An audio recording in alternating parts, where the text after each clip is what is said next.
The Critical Hit podcast contains foul language, sexual subjects, and other things that are inappropriate for children. Content warnings can be found in the episode description.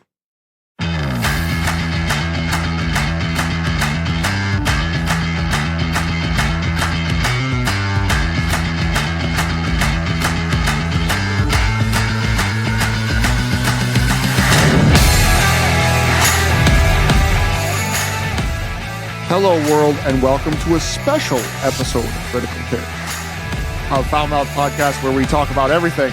I am your host, Redking, and with me only is Chronowarden. Hello, everyone. Tonight, I am picking his brain over DaggerHeart. It's just about to release its final...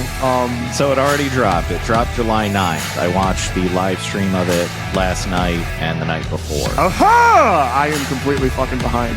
But we're going to talk about it basically in a full playtest review. Chronowarden, are you ready? Yes, I am. We are Critical Hit, and DaggerHeart, the review starts now!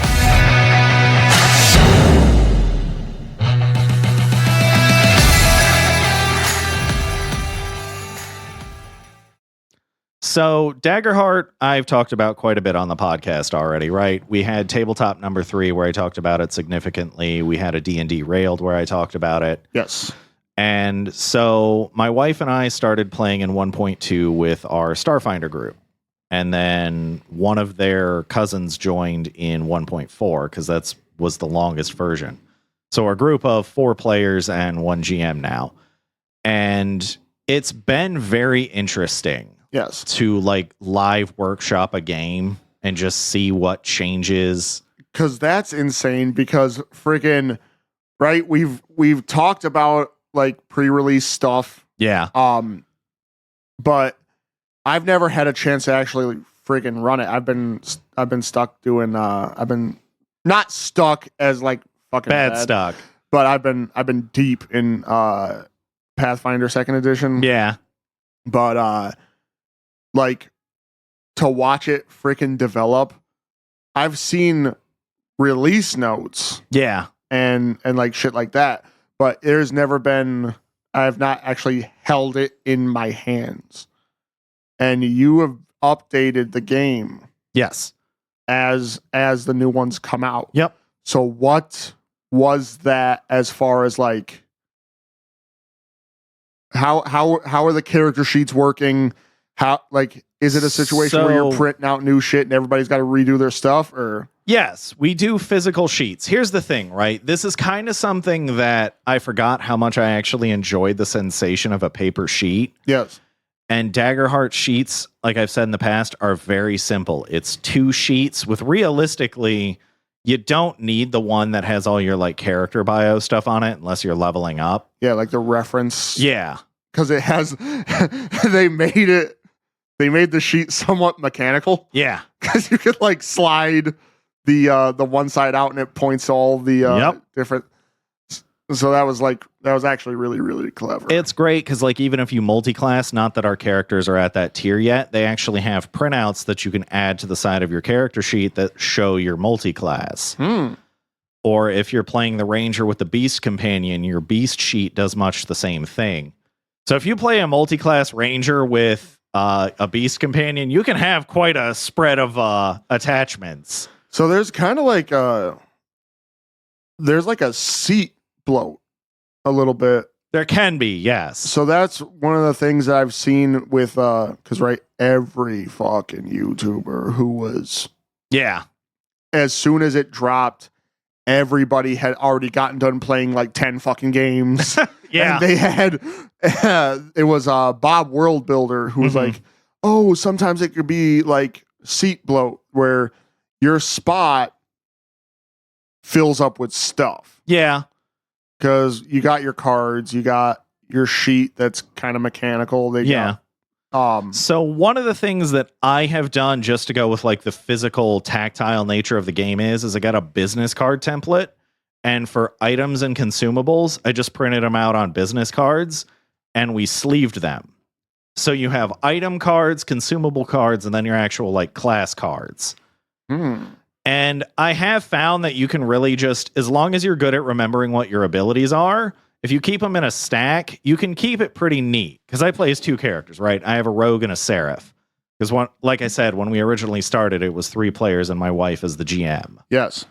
So we added a 4th player and he picked rogue as well. And it's very interesting to actually have 2 of the same class in, because we're building our characters completely differently.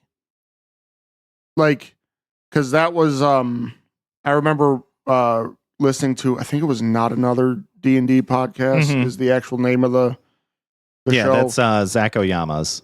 Yes. Or is that Murph? It might be Murph. I think that's Murph and Emily Axford's. Yep. So they actually did an episode on Pathfinder 2nd edition. They went back and they did a little bit of like history on creating the first Pathfinder game. And apparently it was a situation where one of the big focuses was like, there is very little incentive, because when they were developing it, it was derivative of 3.5. Yes. There's very little incentive to stick to your class. Yeah. 3.5, it was basically like, if you wasn't dipping, you wasn't doing. Well, it depended on if you were a spellcaster or not. If you're a spellcaster, you got to pick something that progresses your spellcasting, because ultimately one of the problems with D&D is that magic is usually king. Yes. And I will say DaggerHeart, only 2 classes don't have magic. It's the warrior and the guardian.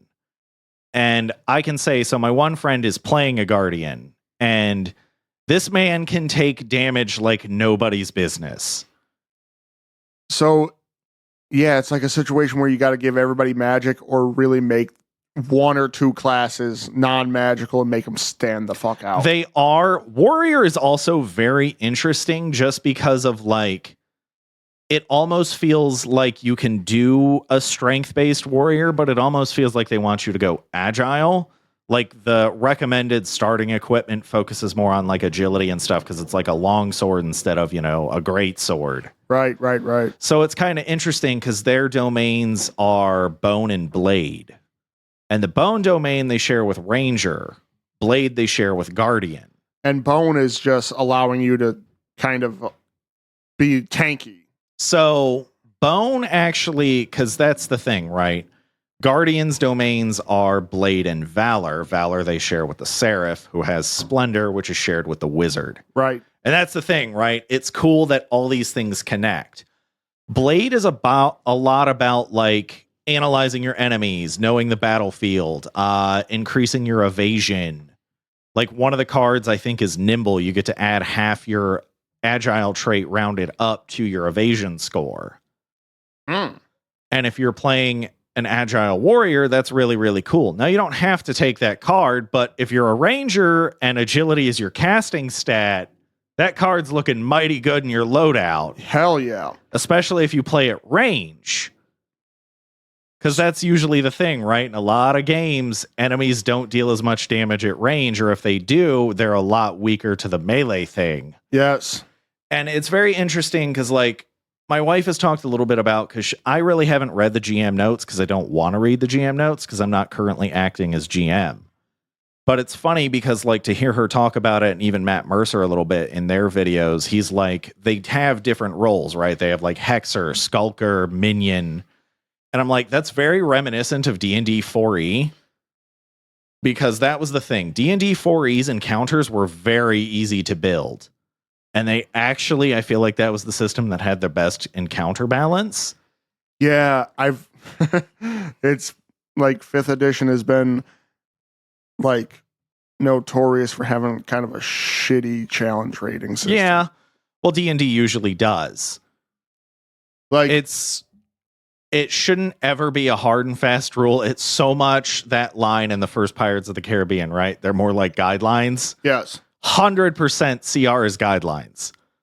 And, like, I don't know. I think with the newer systems, it's making 5th edition, and even its updates, it's just like, yeah, you just went and added all of the Tasha stuff as default settings. Well, you know what else is funny is that I saw one of the playtesters say, "Oh, we don't care if the GM can't balance encounters in 5e." Okay. Or the new one. And it's going to be like, well, why would anyone want a GM then? If there's no tension in the combat, because like that's the thing, right? So I run the Starfinder game for this group. Their last encounter, I got all of them almost down to 0 HP. I put 2 players into death saves my last boss fight. Yeah. And I'm not even at the boss fight yet. Yeah. I finally figured out that you have to walk into it. Like you kind of have to kite the encounters into that final boss fight. And I put 2 players in death saves. They didn't stay there for very long because reactions to bring people back are kind of fucked up. It's not fucked up. Like you're not supposed to fucking kill players. And nobody was doing anything stupid, but it felt crazy. Yeah, that's the thing. It's a right? weird feeling. It added real tension to that encounter, though, because you will never see a party come together like that as fast as if somebody goes down. Yep. Like, even in that last boss fight we were doing in DaggerHeart, our druid almost went down. Yes. Like, both rogues now have an item called the Gecko Gloves, which basically is Spider Climb. Yes. They just went with PJ Masks instead of Spider-Man. That is sick. So both rogues were just standing on the wall above a door, waiting for people to walk out, and the druid just went in because she's a furbolg, so she has a racial ability that she can charge and deal damage to enemies in a line, which they didn't add until 1.4. That is fucking sick. And like balance stuff, that's fine. You're gonna give fucking goblins a couple more HP or make or change their con value, whatever. But to actually add new abilities, it's fucking sick. I think I've talked about this before, but like because everything's got the cards to it and like your class features and feats and stuff like that, you could almost sell like one-off classes. I think they're going to, because that's Spencer Stark and Matt Mercer are the guys who always did these videos, right? They're lead designer and like one of the creative designers, because Matt Mercer runs a bunch of other shit, right? So Spencer Stark is the actual lead designer of DaggerHeart. And they were talking about, like, we have so many ideas. Like, Matt Mercer is currently working on, they have what's called a campaign vault, I think is what they called it, where they basically, like, give you a campaign frame that you can run and fill in as your own. So they give you the framework, and then you fill in the lore and stuff like that. So if you're a first-time GM, you have a little bit of, like, you know, groundwork. Structure. Yeah, so you can start something. And he was like, I'm working on a Dark Souls-esque one. That's crazy. Freaking. So, like, that's the next thing is I don't think, I mean, I'll have to look through some of like the DM stuff for DaggerHeart. Yeah. But like, how does their monster manual, is it kind of similar? Because that's the one thing I haven't heard anything about. It's like, what's their monster manual looking like? So they have pre-made adversaries, but a lot of it is they give you, you're making this type of enemy, this is the stuff you can pick from. You almost have like a point buy for adversaries. So that way, if your players read the GM parts of the book, they don't necessarily know what you're throwing at them, right? Yes. And like named adversaries get extra special stuff because they're named like the characters are named. So it's basically it's pieces. Yeah. It's modular. It's very modular. This whole game is modular. Wild. And like I said, they have pre-made monsters, but like they even have like environments that you can use that do different things. Like if you're in a swamp versus a bog versus a marsh, they all have different effects. Right. So it's kind of it.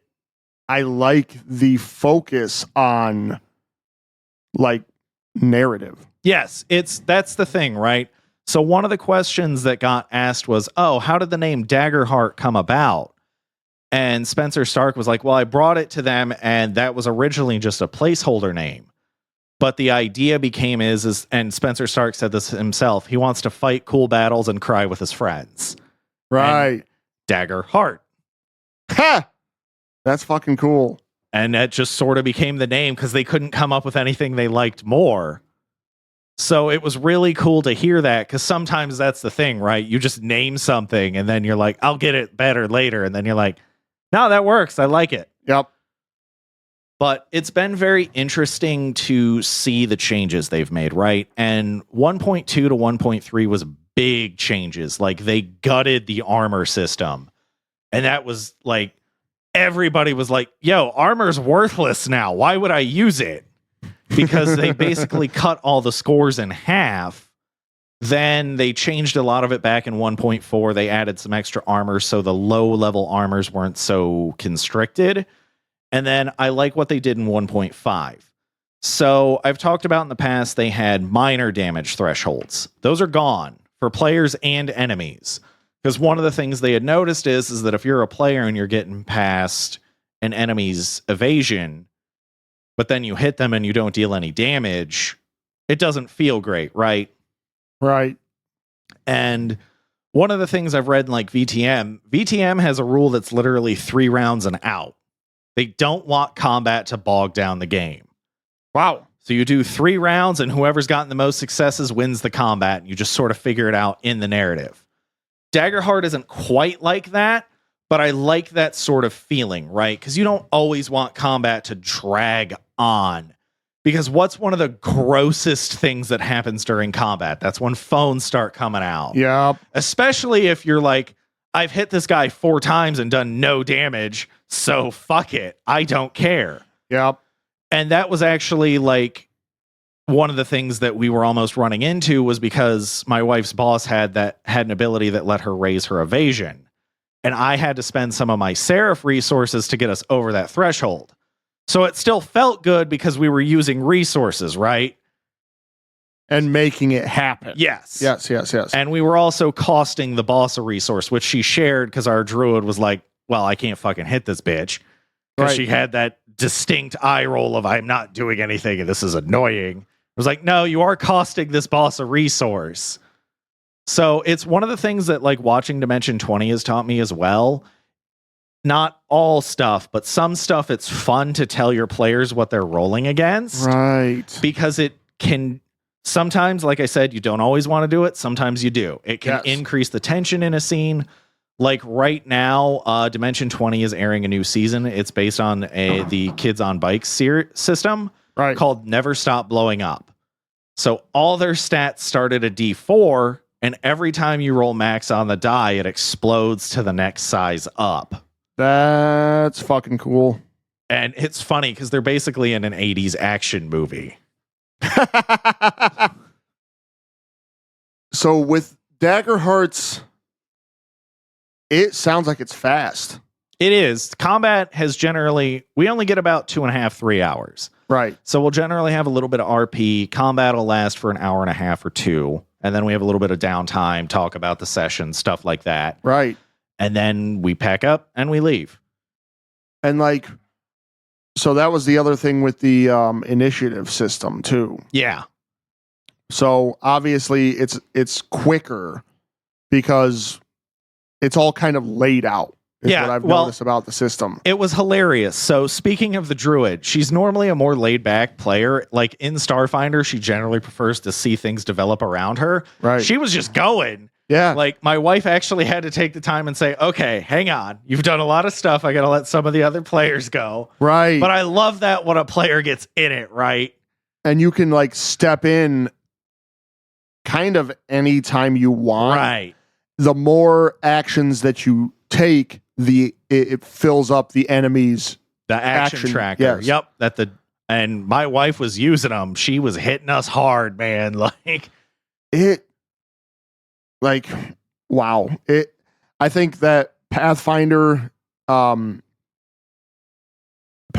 the only old rules version of a TTRPG that's going to make it. Well, and Pathfinder 2e it is funny because like I've played Pathfinder 2e and now Starfinder, and you see a lot of what they did in Starfinder was kind of a beta for Pathfinder 2e. Yep. Because there's a bunch of stuff in Pathfinder 2e that now that I've done Starfinder for over a year, it's like, oh yeah, okay. Right. And like there's a huge difference just between PF2E and like 5th edition. Yeah. And because like, right, it's almost worth it to mention that like this week, Dungeons and Dragons had its, I want to say it wasn't 30th, right? It's 50th. 50th. There we go. Yeah. Because quick shout out to One Shot Questers. He's been doing like live streams covering all the new class updates as they come out. But what are we covering, man? I don't know. Like they take the Unearthed Arcana stuff, mix it with a little Tasha, yeah, put it in as a stock setting. Mm-hmm. The weapon mastery is a cool idea. That like because here's the thing, right? You have to sit there and like you have to really microanalyze it to see if it's. We've both played D&D 3.5, right? Yes. That had one of my favorite books in fucking tabletop gaming, the Book of Nine Swords. Yep. Because there was something about being able to say, I'm going to hit this fool with a Giralon Windmill Flesh Ripper or a Clinging Shadow Strike or whatever. I'm like that. How about you not give me weapon masteries and you give my fucking fighter a unique like discipline like that where I get maneuvers? They need to put the Martial Initiator back in one of these systems. I agree. They 100% because PF2E is better to martials by a long shot. Massive. It really is, especially because I've built martials in the app and everything, and it's like they have, and that's one of the things I'll cover in DaggerHeart in a second. It's like, you have your 2-action attacks that are a bit like spells, right? They're big moves. Like power attack is, you're taking a penalty on attacks, but you get those extra damage dice, and like the bigger the weapon size you wield and the more runes you have on it, the more extra damage it does. That is like it's getting in there and fulfilling that beat shit up thing. And that's the thing about DaggerHeart. Like, it's really cool because even if you're playing a warrior, you can play a warrior that uses a spear and is really good at staying at that range where you keep enemies just slightly outside your guard. That's a ruler game, isn't it? Yeah, actually. Yeah, that's another fucking thing. It's not squares per se. Obviously you could do it on a battle map. Yeah, you don't have to though. You literally can just do like word of mouth without any visual representation. Just melee, very close, close, far, and very far. Right. And they've done like that's about this, and this in terms of grid. Right. But if you're just running it, like if you're just narrating it or anything like that, you can do that. See, because I started using a ruler in PF2E. Yeah. Because PF2E demands you do it on a grid. Yeah. Which is fine. I'm not good at describing things from nothing. Right. So being able to just draw something on a grid, it works. But the spell effects, I've noticed that for my table, being able to pull a ruler out, and it's just whatever, it's a foot-long ruler. Yeah. And just me having a ruler, I think if everyone had one, it'd be maybe also awesome. Yeah. But no, straight up, like I've seen Matt Mercer and Brennan Lee Mulligan, they have literal things that do like 60-foot cone, 30-foot cone, whatever, and they'll just put it out in front of that character and be like, yep, you hit all these guys, but not this guy. Yep. Because he's like just outside it. I remember the first DaggerHeart beta, the live stream, I think they were using sheets of paper. Yeah. Which was kind of sick because like they give you a bunch of different references for how a range increment works. Yes. And that's one of the other things, right? Like that's what I was talking about with like the marshals, right? you can play a warrior that is also a really good fencer. And like if you take agility with the bone discipline and you have like a sword or a saber, you can even have a parrying dagger in your offhand, which that's the thing, right? They don't have a lot of items and weapons necessarily, but what they do have is really, really cool. Like there's not a lot of strength-based magic weapons, but one of them is just straight up arcane gauntlets. And you can just beat the shit out of people with magically reinforced fists, right? Like, yeah. And you know what class is perfect for that? Seraph. Nice. It was like, I use the power of God in my fists to punish sinners. What? Bam! Yep, just gone. And but it's cool because like so Talus and Jaffe and the Menagerie is what their DaggerHeart group is called. Yes. We'll cover Sam Riegel in a second as well because that was incredible. Yep. I watched his video. Yes, so did I. My word. So all glad he's doing well and everything and wishing him the best. Yep. Did you hear that Dungeon Craft, Professor Dungeon Craft also had it? Got it was prostate cancer. Jeez. Yeah. So 100% fucking well-wishing, thoughts, prayers, fucking everything, yeah. Petitions to the divines.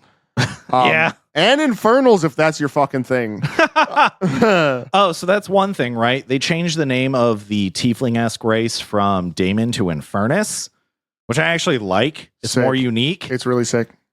But yeah, so Talus and Jaffe's character in the Menagerie, he's a fencing turtle. So he's a turtle with a grappling hook for his offhand weapon, and then he has a fencing saber in his other hand. Right. And it's sick as fuck. Because he's got like the hat like a musketeer and everything. And like Musketeer Tortoise is a vibe I am here for, honestly. What 100%. A great fucking character. The ancestries in this game. Yeah. I like that these new systems are taking chances. Yeah, because like, so real quick, I'll cover my group's party. So I play two characters. Like I said, Rogue and Seraph. My Seraph is a highborn fairy who is a former soldier for this empire's military. Nice. And he has 8 kids with a 9th on the way. So he basically joined a secret society that investigates magic stuff to have a man cave.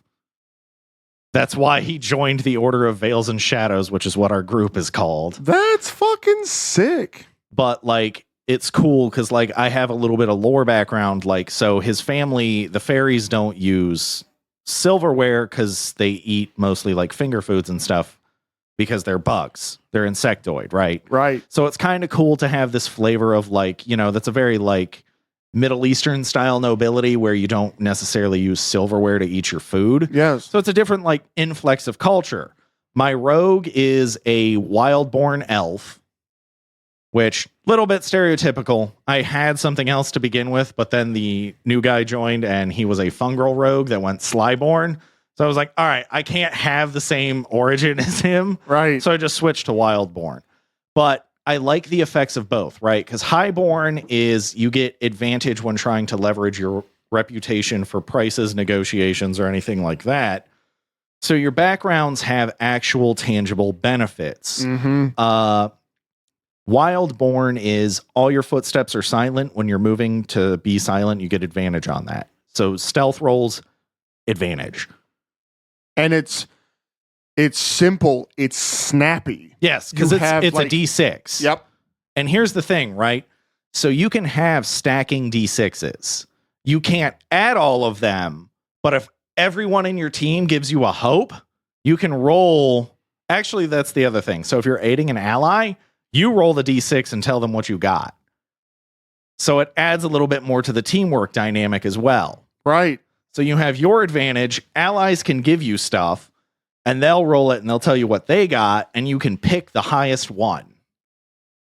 That's sick. It's really, really, like, I love the teamwork aspects, and one of the items is, like, the highest item in the game.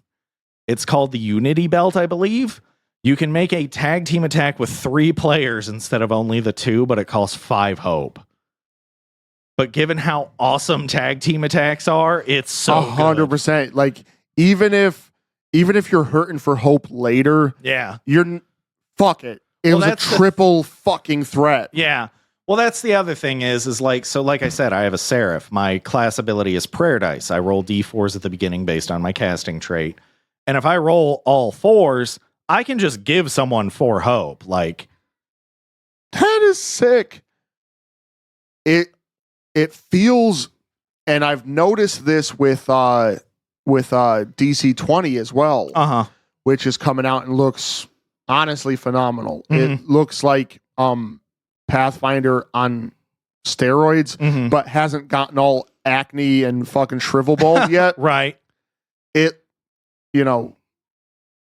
But it's just being able to do fucking cool shit. Yeah, and that's really where DaggerHeart focuses. And it's video game-like. Yeah. I think, which there was once upon a time where that was fucking sacrilege to say for a TTRPG, but it seems like they're dialing it in the right way. Yeah, because there's certain parts of video games we enjoy, right? And it's the ability to do cool shit. And generally that was one of the freedoms of a TTRPG was just to be able to do cool shit and just run it. And that is one of the best parts about these systems is that, it gets a little video gamey as fuck, but not in a bad way. Yeah, and it's less bloat. Yes. I'm never going to back down from a rules heavy TTRPG. I'm not that lazy, but it seems like the new deal is just ripping your character together quickly and just banging into some crazy shit. Right. And that's the thing, right? Like session 0 can be such a long thing, but like we made our characters really before our first session and it was snappy. We were in and ready to go. And being able to customize monsters, it takes away from, because I've got the entirety of Archives of Nethys. Yeah. To find and encounter for my party. Yeah. And you can reflavor it. You don't have to tell them it's a fucking, elephant that you use as a stat block. Yeah. But like they have rules for making monsters in PF2E. Yeah. This shit's wild. Yeah. I watched Nonat go from start to finish on a monster. I was like, not hellishly bad. It's not hellishly bad. So it's very interesting because Starfinder has much the same thing. Yup. Like it's very much like pick a template, start adding stuff to it. And I like that. And they have pre-made monsters as well because Archives of Nethys has Pathfinder 1E, 2E, and Starfinder on it. They got everything. And once Starfinder 2E comes out, they're going to add that. Yep. Which, this is the funny part. So, real quick, just as a really weird aside from an Actually episode, which is also a show on Dropout from months ago that my wife and I watched, they talked about the Pathfinder world of Galarian. So, the thing about it is that it is set in the Milky Way galaxy, effectively, because Earth exists. Do you want to know what timeline on Earth or time period on Earth Galarian is having its events take place at the same time as? World War I. Straight up, if you go on the Archives of Nethys for Pathfinder 1E, you can find a tank, a revolver, a flamethrower that are all from a World War I style like adventure path. Holy shit. And it's insane. That is a wild correlation. That's a wild fact to just have. And I was like, I've been looking for a part to bring it up on this, and I just remembered it because we're talking about all this shit. And that was a wild fact to have because I was like, son of a bitch. That is insanity. Right. That is so fucking wild. Duh, to think. Wow. That's almost like an isekai plotline. A little bit. Yeah. Like you get pulled to Earth instead of being pulled from Earth. Imagine World War I, but you're a fucking spellcaster. Yeah. They're dropping mustard gas, Whirlwind. Oh, dude. Okay, yeah. I can sense a one shot. Ooh, that would be a good one. That would be fucking killer.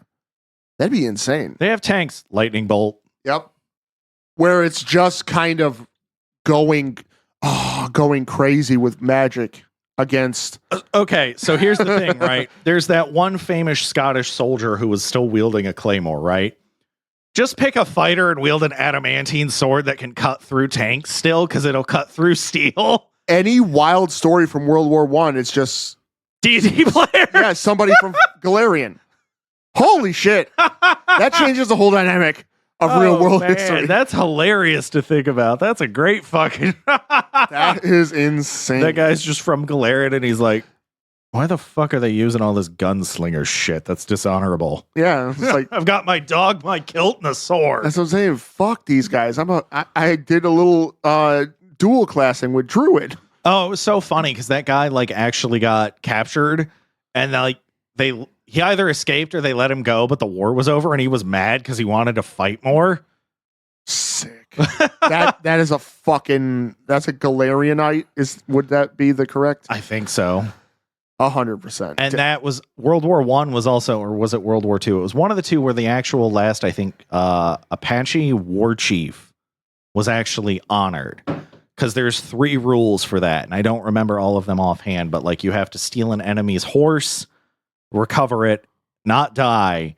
And I think you have to kill somebody while you're doing it. And this guy managed to do all of that to a group of Germans. He stole their horses, got away with them, and he was named an Apache war chief. And he was the last one. Wow. Holy shit. Yeah, and like, I think it's Apache. If I'm wrong, I'm sorry. That is a killer fucking aside right there. Wow. Oh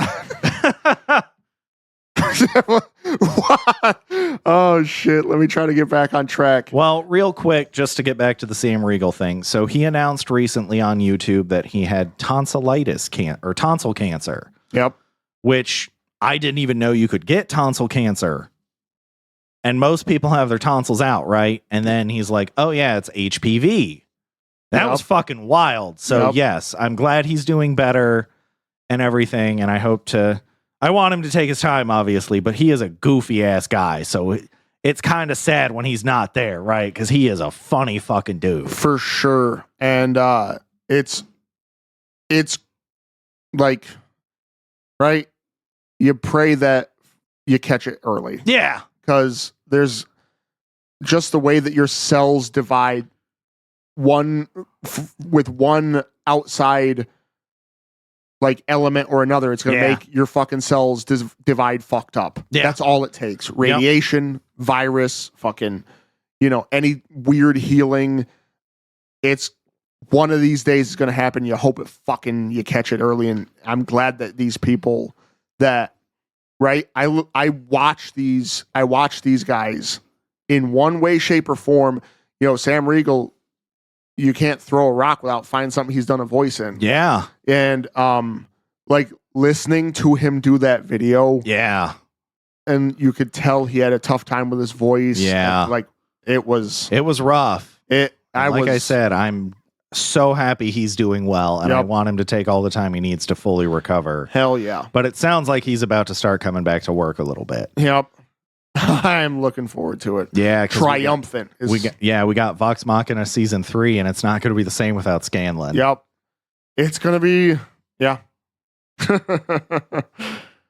But let me try to get back to what is the thought? Because this is the final open beta before it closes its doors and it becomes a full-fledged viable product. Yep. Right? Next year is when they're planning on dropping early from the sound of it too. Like maybe Q4 of this fiscal year, Q1 of next year. That's so the final thought, like this is bigger. It's bigger than a romp. It really is. And the thing is I think DaggerHeart is very easy to get a group of people interested in tabletop to a table together. Because like I said, if you have 4 players, it's 8 sheets of paper if you want to print it out. And honestly, I cannot stress how much fun it has been to have the paper sheet again. it's such a wild feeling to go back to the very first time I played D&D 3E. Yeah. And we had paper sheets, and I played a druid. And I was flipping my sheet over to write my prepared spells on the back, and it was fucking insane. Mm-hmm. And I'm like, I hate prepared spellcasters. I'm never doing this again. So the thing is I actually do love prepared spellcasters, but it's so much like paperwork and shit.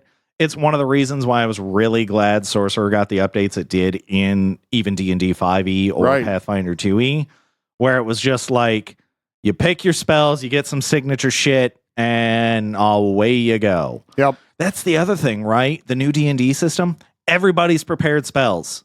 And I'm like, I hate that. I automatically hate that. It gives a little bit of flexibility because, you know. It does, but here's my thing. It gives a lot of flexibility. If I'm a sorcerer, my magic is inherent to my blood. That's the whole thing, right? I'm not supposed to need a spell book or anything.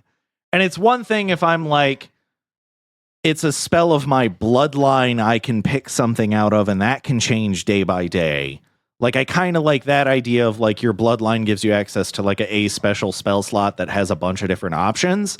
But generally, if I'm playing Sorcerer, it's because I have a theme in mind. Right. And, like, even with Rangers, I like becoming prepared because they used to be. A Ranger is supposed to be this outdoor wilderness survivalist, right? Yes. So them having that makes sense. Whereas something like, you know, Warlock is weird to me to be a prepared spellcaster because you get your magic from a patron. Yeah. And they're very much determining what you get. So just to, I think, because of the parting blow is that the parting blow to me is that they shot themselves in the foot by not doing a numbered sequel to 5th edition. I agree. At this point, Wizards hasn't only blown off their foot, they blew off the arm of the medic that was trying to staple it back on. Yeah. They can't, because they insist that it's going to be somehow compatible with the previous shit. But it can't be. See what I mean? Like, and then you can't make it different because if you make it too far different, then it's a new edition. Right. And I don't know why they're doing it because now it's starting to show its age. Yeah. Well, that's the other cool part about DaggerHeart, right? They're like, the final book is, and some of it's in there right now, they have rules about homebrewing. So one of the things they're going to be adding is an entire homebrew section where you can just run stuff. And like they're talking about making other classes and stuff. And one of an idea my wife had was a homebrew class called the Witch, which has the domains of Codex and Midnight. Yeah, so like that's the thing, right? Because when it gets down to it, your class has a base feature and then like 1.5 added a new hope feature for each class. Right. Which I haven't even read all of them yet. I only looked at the one that my group is currently playing everyone as. And they're really nice. Like the Guardian gets to spend 3 hope and restore 3 armor slots. The Seraph can recover or re-roll prayer dice. Rogue can increase their sneak attack damage. The Druid can make themselves tankier in beast form. Right. Like there's all this cool stuff that they added and it's unique, something else to spend your hope on because hope is a liquid resource basically. You get it and spend it. Yeah, you don't really get to continue it from session to session. You do. So if you end at 6 hope, you have 6 hope going into next session. GM also gets fear though. So if the GM has 6 fear at the end of a session, that rolls over for them too. Right. But I like that. One of the other things they added is that now every time the party takes a rest, the GM has their own, they get a fear token automatically. And then they can have a countdown timer on something going on that they can tick down as the party rests. So that way there's a little bit of like stress of we can't just stop. Yeah. Okay. But that's the other thing, right? Is most of your class things come from your domains and your subclass to an extent. But I like the idea that even if they only stay with there's 8 classes, 16 domains they have right now, you just take those and staple other things together, and then it's fairly easy to come up with new class ideas. Like you could have a spell blade that is blade and codex. So that's so open-ended. Yeah, like you're just customizing it from pieces. Yes. Same thing with kind of like the monsters. Yep. Is you're customizing it with pieces. And it's modular. Okay. I think every time we talk about RPGs, we talk more about DaggerHeart, and it gets like more and more of a sweeter deal. So it's really cool because even though they're closing it, you can still download the open beta stuff. Right. And try it out. And like they are closing the playtest surveys soon. I don't know exactly how soon. It might be end of July, end of August type thing. But then they're like, we're still going to have a way for you guys to get in touch with the dev team so we can still get feedback. Right. Because we want you guys to keep building stuff that we're like, oh, we missed that. Thanks. Because that's been one of the big things. Like they even released what they called a heavy hitters survey, where they encourage people to build the most ridiculous shit. And I think I talked about it because someone was able to hit like 760 damage in one turn. Holy shit. Which in any TTRPG is insane. And I know that because my character in the D&D 3.5 campaign did that much damage. Yep. Like, I'll probably never fill out a fucking survey because I don't know. I guess I'm just not productive as a member of any community. I mean, that's fair. I've done a couple. Like, there's stuff that I liked. 1.3 was the first one I actually filled it out on because I did kind of like 1.2. Right. And I was like, I do not like the way you guys changed armor. I wasn't a dick about it. I'm just like, I don't like this now. It feels worthless. Like, what's the point of your armor? Right. If you have to spend all 6 starting slots to reduce 1 hit. And it's like, yeah, you're right. So that was actually one of the other things. One of my favorite abilities got a buff with 1.5. Oh, amazing. You'll love to see it. It's called bare bones. So the idea is that you don't need armor. Your armor is equal to, the number now is 4 plus your level. And you can add a shield to that, which my Seraph has. So I'm going with the idea he's an insectoid. He's a praying mantis looking guy. Right. So his carapace is just hard. So you hit him and it just bounces off and he just kind of goes, all right, I'm going to fuck you up with my axe now. This, and like, it seems more and more appealing every fucking time I hear it. It is streamlined. Like, the damage thresholds where it yields wounds. Yep. Being able to quickly and easily reduce it with your armor. Mm-hmm. Even stuff like gold, are they tracking it in numbers now, or are they still doing the handfuls, bagfuls? They do. So 1.3 actually added coins. Right, and that was the only version that had it. And that my wife, I think, actually filled out a survey and was like, I don't want to have to track this. I kind of just like hand-waving gold. Right. Because it makes... One of the things is it makes loot more unique, right? If you're given this selection of items without being able to buy it. And there's like certain cards, like there's a minor stamina potion recipe and a minor health potion recipe, which gives you, as one of your downtime action options, you can spend a handful of gold and make either a minor health or a minor stamina potion. So that's one thing you can do with your gold. You can buy items. There are rules for it. It's like it's 2 handfuls of gold per tier. Right. And that's kind of interesting. It seems like you do it and get it the fuck out of the way. Right. And it's one of those things where it's like, oh, staying at an inn is 1 gold coin, but you don't have to track that transaction. It doesn't add anything to the game, right? And if you want to play that sort of nitty gritty, like down to earth tracking campaign, those systems exist. Right. It's just not DaggerHeart, right? Because DaggerHeart, they've literally said, is trying to fill that narrative crunchy bridge. And I think it's doing a very good job of doing it so far. Because I'll be honest, I don't generally like to track encumbrance. I don't track ammunition. That's all like stuff where I'm like, But Starfinder's been a little weird with that because they've kind of had to track it. Because they got like energy. Yes. Well, my weapons. one friend who's playing the Guardian in DaggerHeart is playing a soldier in Starfinder, and he has what's called Draining Finisher, where he can just empty his battery to deal more damage with his attacks. And he can decide to activate it after he's hit. Now, mind you, if he crits, the extra damage is also increased. Holy schmoly. So it's great. But you got to keep... Well, where I'm at in my campaign, they've been dealing with a multi-tiered crises. Right. Like a plague broke out. Vampires are attacking. They found a fungus host. So it's kind of... Yeah, that is kind of the difference. Yeah. And I like that these two different play styles can exist in the same ecosystem. Yeah, it is cool.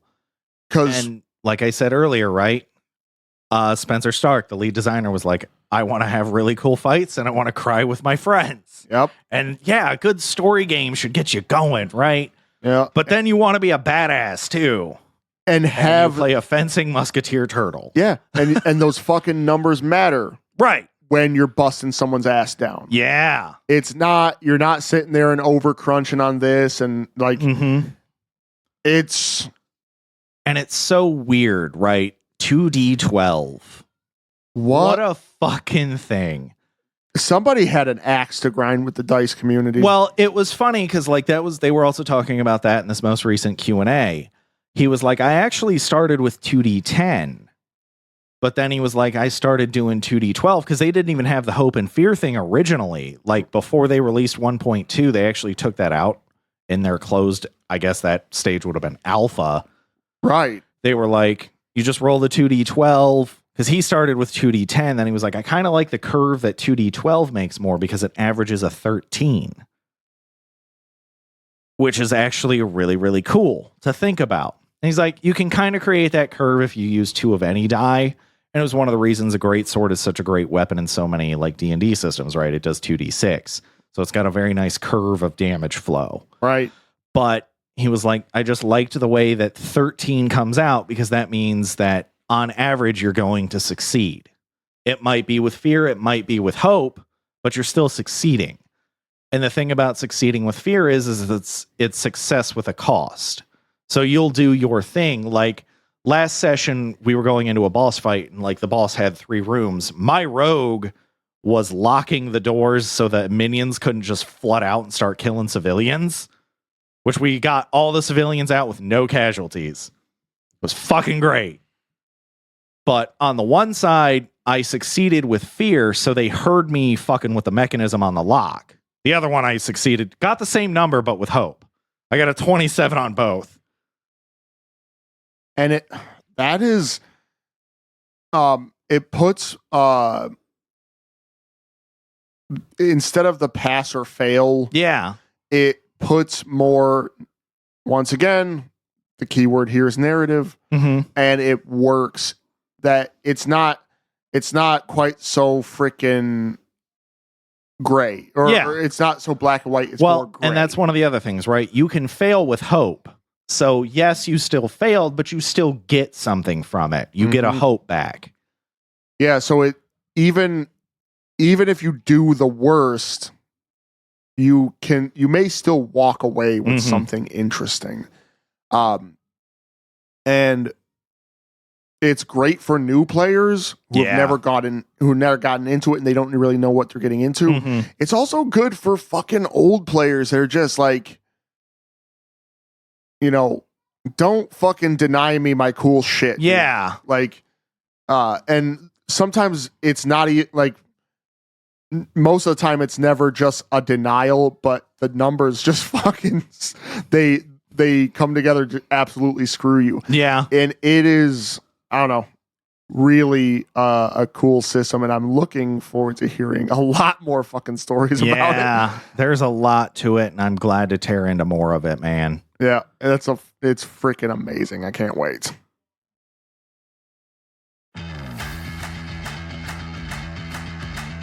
And with that, we have reached the end We are Critical Hit, and that was the review. That was the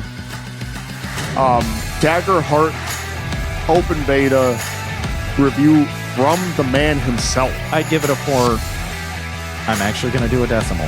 4.5. Okay. Well, we'll give it a 9 out of 10. There we go. There we go. No fucking half points.